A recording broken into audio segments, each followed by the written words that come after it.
আজ 13 আষাঢ় 1433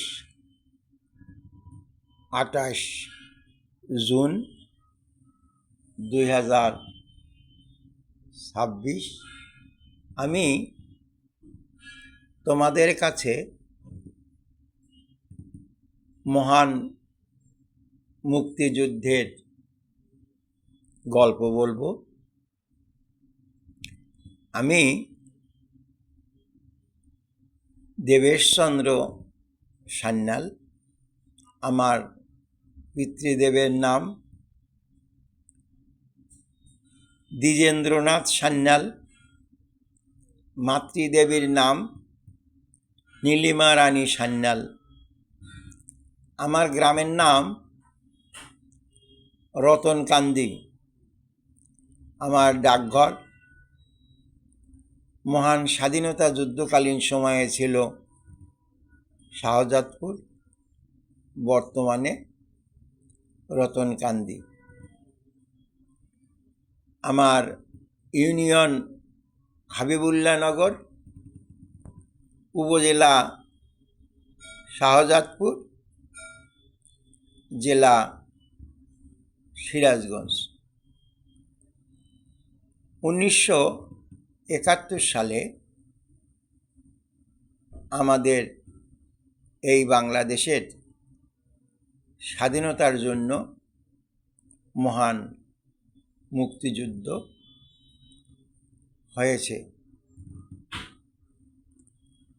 1947 সালের 14 আগস্ট আমাদের এই বাংলাদেশ এবং পশ্চিম পাকিস্তান মিলে ছিল পাকিস্তান রাষ্ট্র।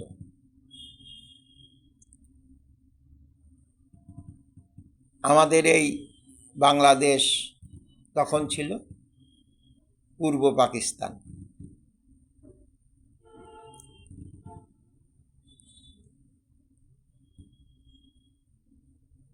চোদ্দই আগস্ট 1947 আমাদের পাকিস্তান সৃষ্টির পর থেকে শাসন করত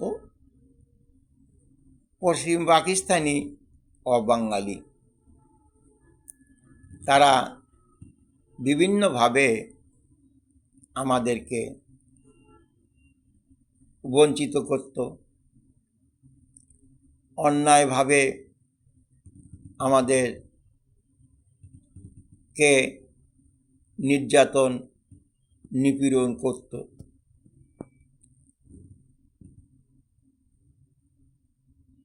আমরা হিসাব অনুসারে আমাদের এই অঞ্চলের উন্নয়নের জন্য যে সহযোগিতা পাওয়ার কথা তারা তা দিত না। আমাদের তদানীন্তন পূর্ব পাকিস্তানের লোকসংখ্যা ছিল পশ্চিম পাকিস্তানের চেয়ে বেশি, অথচ আমাদেরকে বিভিন্নভাবে তারা বঞ্চিত করত। বিভিন্ন চাকরি বাকরিতে আমাদের এই প্রদেশের মানুষদের অধিকার দিত না। এই নানা অত্যাচার, নিপীড়ন এবং এমনকি ওরা আমাদের মুখের ভাষা পর্যন্ত কেড়ে নেওয়ার একটা পায়তারা করেছিল। পাকিস্তানি তদানীন্তন অবাঙালি শাসকরা পাকিস্তানের রাষ্ট্রভাষা করতে চেয়েছিল উর্দু। পাকিস্তানে তখন জনসংখ্যার বেশি সংখ্যক ছিল বাঙালি, অথচ তারা ঘোষণা দিল যে পাকিস্তানের রাষ্ট্রভাষা হবে উর্দু। 1952 সালের 21শে ফেব্রুয়ারি উর্দু যাতে পাকিস্তানের রাষ্ট্রভাষা না হয় এই জন্য বাঙালিরা সংগ্রাম করল। এই সংগ্রাম ঠেকানোর জন্য পাকিস্তানের অবাঙালি শাসকদের নির্দেশে সংগ্রামী বাঙালিদের উপর নির্বিচারে গুলি চালালো। শহীদ হলেন শহীদ জব্বার, শহীদ বরকত এবং আরও অন্যান্যরা। এইভাবে ধারাবাহিকভাবে সংগ্রাম চলে আসছিল। একসময়ে বাঙালিদের আন্দোলনের মুখে পশ্চিম পাকিস্তানি শাসক পাকিস্তানের সাধারণ নির্বাচন দিতে বাধ্য হয়। 1970 সালের 7 ডিসেম্বর পাকিস্তানের সাধারণ পরিষদের নির্বাচনের দিন ধার্য হয়। 17 ডিসেম্বর দিন ধার্য হয় প্রাদেশিক পরিষদের নির্বাচনের। তখন দেশে চলছিল সামরিক শাসক। তখন পাকিস্তানের সামরিক শাসক ছিলেন প্রেসিডেন্ট জেনারেল মুহাম্মদ ইয়াহিয়া খান। এই সামরিক শাসনের মধ্যেই পাকিস্তানের সাধারণ নির্বাচন অনুষ্ঠিত হয়। 12 নভেম্বর আমাদের এই পূর্ব পাকিস্তানের দক্ষিণ অঞ্চলে ভীষণ জলোচ্ছ্বাস ঘূর্ণিঝড় হয়, অনেক ক্ষয়ক্ষতি হয়। এই ক্ষয়ক্ষতি হওয়ার কারণে উপদ্রুত এলাকার কিছু সংখ্যক নির্বাচনী এলাকার নির্বাচন স্থগিত করা হয়। সেই সব স্থগিতকৃত আসনের নির্বাচন হয় 17 জানুয়ারি। 1970 সালের সাধারণ নির্বাচনে আওয়ামী লীগ সংখ্যাগরিষ্ঠতা লাভ করে। তখন পাকিস্তানের মোট সাধারণ পরিষদের আসন সংখ্যা ছিল 313টি। এই 313টির মধ্যে 300টি ছিল সরাসরি গণভোটের আসন, আর 13টি ছিল সংরক্ষিত মহিলা আসন। পূর্ব পাকিস্তানে সাধারণ পরিষদের আসন সংখ্যা ছিল 162টি। 7 ডিসেম্বর 70-এর সাধারণ নির্বাচনে পূর্ব পাকিস্তানের 162টি আসনের মধ্যে 160টি আসনে বিজয়ী হয় আওয়ামী লীগ। এই 160টি সরাসরি গণভোটের মাধ্যমে বিজয়ী হওয়ার পর আওয়ামী লীগ পূর্ব পাকিস্তানের 7টি সংরক্ষিত মহিলা আসনও পায়। ইহাতে আওয়ামী লীগের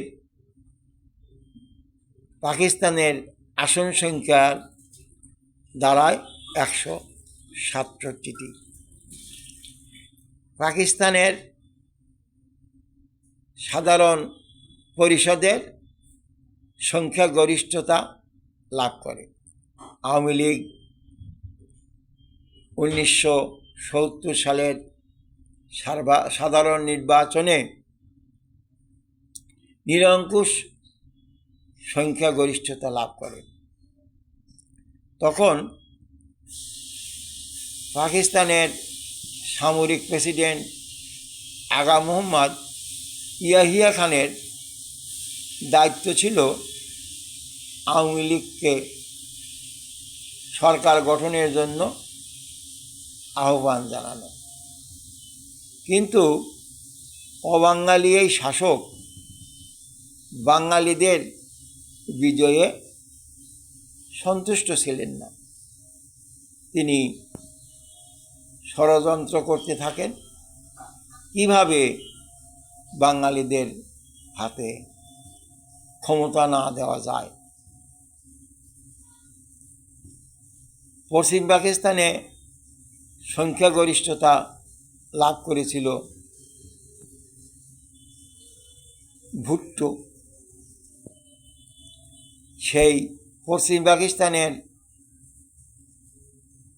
বিজয়ী ভুট্টোর সাথে এবং সামরিক বাহিনীর ঊর্ধ্বতন কর্তৃপক্ষের সাথে গোপন সলা পরামর্শ করতে থাকে কিভাবে বাঙালিদের হাতে ক্ষমতা না দেওয়া যায়।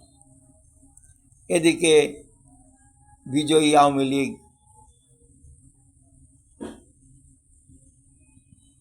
সরকার গঠনের জন্য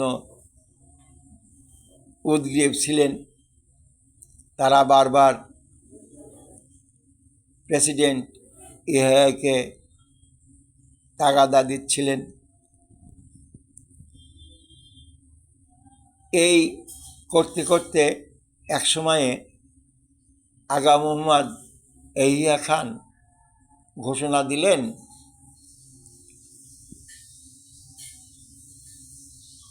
3রা মার্চ 1971 ঢাকায় অ্যাসেম্বলি বসবে। আওয়ামী লীগ ভাবল যে ঠিক আছে, যেহেতু দিন নির্ধারিত হয়ে গেল, তাহলে 3রা মার্চ 71 পাকিস্তানের সাধারণ পরিষদের অ্যাসেম্বলি বসবে। কিন্তু এটা ছিল অবাঙালি শাসকদের ষড়যন্ত্রের একটা পরিকল্পনা। তারা বিভিন্নভাবে কালক্ষেপণ করতে থাকল। 1 মার্চ 71 তদানীন্তন সামরিক প্রেসিডেন্ট জেনারেল ইয়াহিয়া খান এক বেতার ভাষণে 3 মার্চ আহুত সাধারণ পরিষদের সভা অনির্দিষ্টকালের জন্য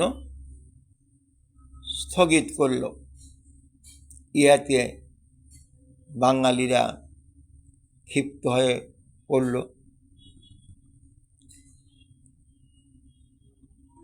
আগা মোহাম্মদ ইয়াহিয়া খান এই বাঙালিদেরকে দমন করার জন্য লেফটেন্যান্ট জেনারেল টিক্কা খানকে পূর্ব পাকিস্তানের সামরিক প্রধান ও গভর্নর নিযুক্ত করলেন। তাদের পরিকল্পনা ছিল যে কোনোভাবে 30 লক্ষ